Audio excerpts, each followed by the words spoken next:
नमस्कार, आप सभी का बहुत बहुत स्वागत है। आप देख रहे हैं सबसे बड़ा सवाल। मैं हूं परवीन शेख। बिलावल भुट्टो के बयान से पाकिस्तान में बवाल मचा है। लश्कर-ए-तौयबा चीफ हाफिज सईद का बेटा तलहा सईद ने बिलावल भुट्टो को गद्दार करार दिया है। उसने कहा है कि वो मुसलमान भी नहीं है। दरअसल बिलावल भुट्टो ने अपने एक इंटरव्यू में कहा था कि अगर भारत गंभीरता के साथ बातचीत प्रक्रिया में हिस्सा लेता है तो पाकिस्तान को भी जांच के दायरे में आने वाले लोगों को भारत को सौंपने में कोई दिक्कत नहीं होगी। उन्होंने ये बयान भारत में आतंकी गतिविधियों में हाफिज सईद और मसूद अजहर का हाथ होने के आरोपों से जुड़े एक सवाल का जवाब देते हुए कहा था। उन्होंने कहा था कि वो हाफिज सईद और मसूद अजहर को भारत को सौंपने को तैयार है। बिलावल के बयान पर हाफिज सईद के बेटे तलहा ने कहा कि बिलावल आखिर किस हैसियत से मेरे पिता को भारत को सौंपने की बात कर रहे हैं। तलहा के अलावा इमरान खान की पार्टी ने भी बिलावल की आलोचना की है। ऐसे में सबसे बड़ा सवाल यह है कि क्या बिलावल भुट्टो बलि का बकरा बन चुके हैं। इसी पर चर्चा के लिए स्टूडियो मौजूद हैं कैपिटल टीवी के editor in chief doctor Manish Kumar. Sir, आपका बहुत बहुत स्वागत है। धन्यवाद। बिलावल भुट्टो जो है वो कह सकते हैं कि एक तरह से अब घिर चुके हैं। वहां के आतंकी संगठनों और इमरान खान की पार्टी ने घेर। आपने कहा बलि का बकरा बन चुके हैं क्या? भाई बकरा तो शुरू से है, बलि होना बाकी है। यही काम किया है उन्होंने जी। आपने अपने घर में जो सांपों को पाल रखा है उसी से आपने दुश्मनी ले ली। It is not a politically very correct statement that he has made. इसलिए मैं बार बार कहता हूं, ये खानदानी पॉलिटिकल पार्टीज जितने होते हैं ना, पप्पू ही पैदा करते हैं। चाहे वो कनाडा हो, चाहे वो पाकिस्तान हो, चाहे वो इंडिया हो, इंडिया का कोई भी राज्य हो। All the dynastic political parties, they produce political पप्पूज। ये बिल्कुल आप मान लीजिए। अल जजीरा से इंटरव्यू था जी। अब बहुत सारे लोग जो एनडीटीवी से बेरोजगार हो गए तो कहीं कहीं तो जाएंगे ही। तो सब लोगों को एंटी इंडिया प्लेटफॉर्म ढूंढना होता है। तो एंटी इंडिया प्लेटफॉर्म जो है अल जजीरा, वो चला गया वो श्रीनिवास, और वो इंटरव्यू ले रहा था और जिसमें उसने ये साफ साफ कह दिया। पहले तो ये कह दिया कि भाई हमारे यहाँ तो है नहीं ये सब आतंकी जी। अजहर मसूद, और ये होंगे भी तो अफगानिस्तान चले गए होंगे, है ना। लेकिन बोला कि भाई अगर होंगे तो बोले मेरे अगर होंगे तो हम वापस कर देंगे। आप लिस्ट दें, सबूत दें, कहाँ है नहीं है, वही तुम्हारा देश। और सब ये हमसे मांगोगे, अच्छा ठीक है भाई अमित शाह को अलाउ कर दो, हमारे लोगों को रॉ को ढूंढने के लिए अलाउ कर दो, हम ढूंढ निकालेंगे फिर उसको। 21 लोगों की लिस्ट है, 21 स्पॉट्स की, 11 जगह ढूंढ के मारा ना। ऐसे ही मार सकते हैं हम लोग। और हिम्मत है तो कांग्रेस पाकिस्तान की सरकार बोले कि नहीं भी ठीक है, आपके जितने गुनहगार हैं आपको फ्री छोड़ देते हैं, आइए अपना काम कीजिए, हम लोग कर लेंगे काम। क्यों बोला? मैं आऊंगा इस कायर तलहा सईद के ऊपर। वो इसलिए कहा क्योंकि आर्मी ने कहा भारत के मुद्दे के ऊपर कोई इंटरव्यू होगा, कोई व्यक्ति टेलीविजन पे जाएगा, वो पाकिस्तान का जो आईएसपीआर है वो तय करता है। एक बात कोई बताता नहीं, आपको मैं जानकारी दे दूं, टेलीविजन चैनलों में हम लोगों ने काम किया है कि पाकिस्तान से कोई भी गेस्ट जो आता है ना जी, उसको क्लियरेंस जो है आईएसआई देती है कि आप ही बोलोगे, आप ही बोलोगे। और वो टीआरपी मिलता है तो लोगों को पैसे भी दिए जाते हैं। तो जो वहां से जो पैसे आते, जो आदेश आता है, वही वो बात करते हैं। सरकार किसी की भी हो, India, China, Afghanistan, Iran, US, इससे जो रिश्ते हैं वो पाकिस्तान की आर्मी तय करती है। फॉरेन पॉलिसी खत्म, कोई सरकार वगैरह कुछ नहीं। तो पाकिस्तान के इस पप्पू को कहा गया होगा कि तुम जाकर के ये कहना कि देखो ऐसा है, अभी एफएटीएफ का तलवार लटक रहा है, सीधे बोल दो कि हमारे यहां नहीं है, और जाकर के रोना शुरू कर दो तुम लोग। जैसे घूम घूम के अभी ये लोग भी डेलीगेशन गया था ना, क्या रो रहा था कि पाकिस्तान तो पूरी दुनिया में सबसे ज्यादा टेररिज्म का विक्टिम है। 80,000 लोग हमारे मारे गए, लगातार हमले हो रहे हैं। हमारे ऊपर हमले होते, रोज मारे जाते हैं। तो वो नैरेटिव वो लेकर के गया था, लेकिन उस चक्कर में वो बोल दिया कि भाई, बोला गया कि भाई अगर होगा तो, बोला ठीक है हम लोग दे देंगे, तैयार है।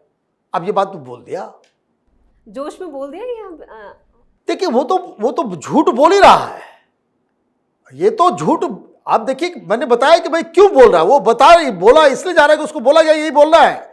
आगे एफएटीएफ की तलवार लटके कि हमको जाकर के दुनिया जहान में अपने आप को सही साबित करना होगा, तब तो उसके कुचक्कर से बाहर आएंगे, तभी तो पैसा मिलेगा, अदरवाइज भीख भी नहीं मिलने वाला है। तो वो तो ये तो बोल गया। दो दिक्कत हो गई, एक आपने हफीज सईद और अजहर मसूद, जिसको बड़े बड़े नेता वहां कहते हैं हाफिज साहब, हिंदुस्तान में भी लोग कहते हैं, है ना, कांग्रेसी सब उनको भी हाफिज साहब कहते हैं। अजहर मसूद, इनका नाम ले लिया आपने तो आपने दुश्मन बना लिया।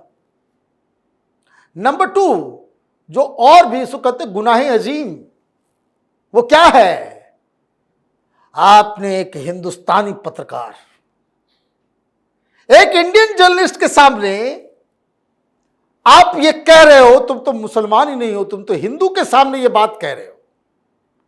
तो ये नैरेटिव तो आप लोगों ने क्रिएट कर रखा है पाकिस्तान में, हिंदू मुसलमान ये वो सारी चीजें। अब ये फंस गए। अब ये आया, इसका भी एक इंटरव्यू था, ये हाफिज सईद का बेटा का। हाफिज सईद तो 5 मिनट में वो बच गया कि वो वहां से निकल गया सवेरे सवेरे, अदरवाइज निशाना ब्रह्मोस का बिल्कुल टारगेट पे था, निपट गया होता। तो खैर, अब वो 2 दिन पहले ये कह रहा था कि देखिए हिंदुस्तान को बातचीत करनी चाहिए, कोई भी मसला हो उस मसले का हल बातचीत से निकाला जा सकता है। लेकिन ये मोदी सरकार इतनी टफ हो गई है, इनका रुख इतना सख्त हो गया है कि बातचीत की कोई जगह ही नहीं है। और एक बात मैं आपको बता दूं, कश्मीर के लोगों को भी ये बात बता दीजिए, और पाकिस्तान के लोगों को, कोई ऐसा नहीं कि इस्लाम के लिए लड़ने वाले लोग हैं, ये सब चोर उचक्के सब है, पैसा खाने के लिए। पैसा आता था तो आगे ये पैसा देते थे, पैसे लेकर के लोग जिहाद के नाम पे पत्थर मारते थे, पैसे लेकर के लोग जो है वहां पे ऑपरेशन करते हैं, इनोसेंट्स को मारते हैं। पैसे कोई और दे देता है तो पाकिस्तान में मार देते हैं। ये मिशनरीज लोग हैं, जो पैसा देगा उसके लिए काम करेंगे, सीधी सीधी बात है। अभी देखिए पाकिस्तान, वो वहां पे टीटीपी, तहरीके तालिबान पाकिस्तान जी, है ना, तो ये जो तालिबान पाकिस्तान है उसकी भी तो लगाया, उसको ट्रेनिंग, हथियार सब कुछ तो पाकिस्तान की सेना ने किया। और अभी उन जिहादियों को अभी मारो, 26 मारे इन लोगों ने अफगानिस्तान के बॉर्डर पे। जी, क्या कहा शरीफ ने, क्या कहा ये मौलाना मुनीर ने, इन्होंने कहा कि सब इंडियन एजेंट है नहीं है वो अलग कहानी है। लेकिन अगर वो खुद सब मुसलमान हैं, अपने आप को जिहादी, और ये भी अपने आप को जिहाद के लिए आगे बढ़ाने वाला व्यक्ति, वो ये कह रहा है कि जो मुजाहिदीन हैं, तालिबानी मुजाहिदीन हैं, वो इंडियन एजेंट, तो हिंदू के एजेंट हो गए ना। ये तुम्हारी नैरेटिव, तुम्हारी भाषा में, मतलब तुम इस बात को जानते हो कि ये तालिबान वाले पैसे खा करके वो किसी के लिए भी बंदूक चला सकते हैं। This is what you are saying, और एग्जैक्ट रीडिंग भी यही है। हाफिज सईद को, मौलाना मसूद अजहर को वो कोई और पैसा दे देगा, उसके लिए काम करने लग जाएंगे। पैसा मिलता है अफगानिस्तान चले जाते हैं, पैसा मिलता है कश्मीर चले आते हैं। ऑपरेशन बिना पैसे के थोड़े होता है, मनी ट्रांसफर होता है भैया। तो वो ये कह रहा था, उसके इंटरव्यू का लब्बो लुभाव कि हम तो बातचीत करने को तैयार है। क्यों बातचीत करने को तैयार है? उनको मालूम है कि कभी न कभी ठुकाएगा। आए दिन अगल बगल के लोग जो है मारे जा रहे हैं। भाई पूरा खानदान मौलाना मसूद का गया, हाफिज सईद का दामाद भी गया और उसके आसपास के लोग, बहुत परिवार के लोग गए। अब बेटा ये कह रहा है कि हमको माफ कर दो, टारगेट मत करो हमको, छोड़ो ये सब, बातचीत करते हैं।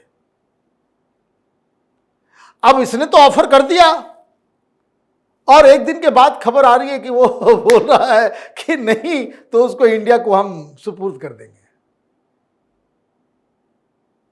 अब ये किसे सोचना है?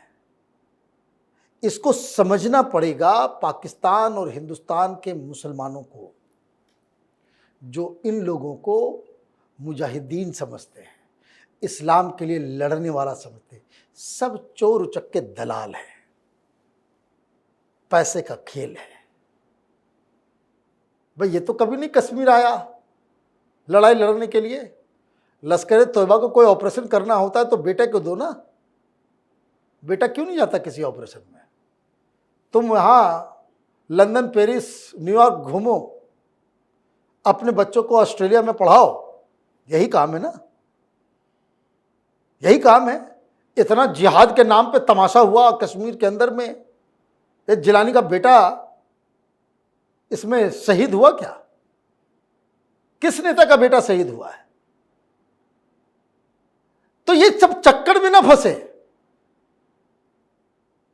ये मुसलमानों को समझना पड़ेगा कि ये सब मौलवी मौलाना दाढ़ी टोपी वाले ये सब माल के कमाल देखते हैं। माल मिलेगा बस चालू हो जाएगा, चमड़े की जुबान है, कुछ से कुछ बकवास कर लो।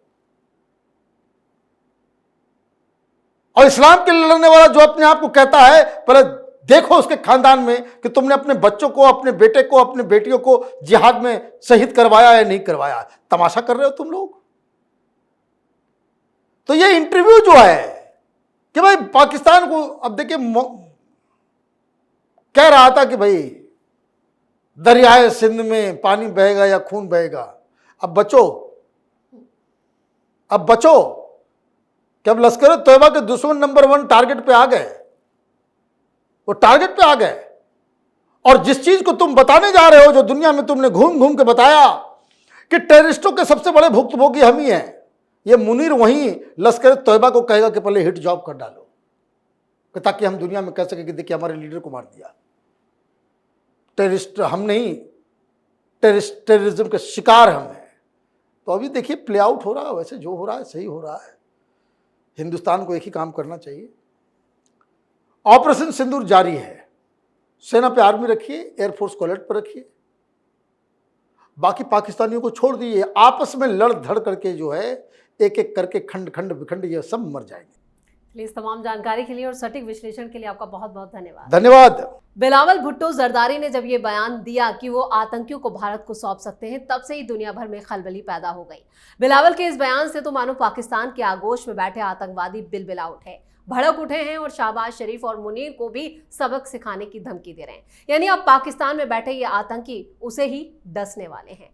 इस खास शो में इतना ही। वीडियो कैसा लगा कमेंट करके अपनी राय जरूर दें, वीडियो को लाइक करें, शेयर करें और कैपिटल टीवी को सब्सक्राइब जरूर करें। धन्यवाद।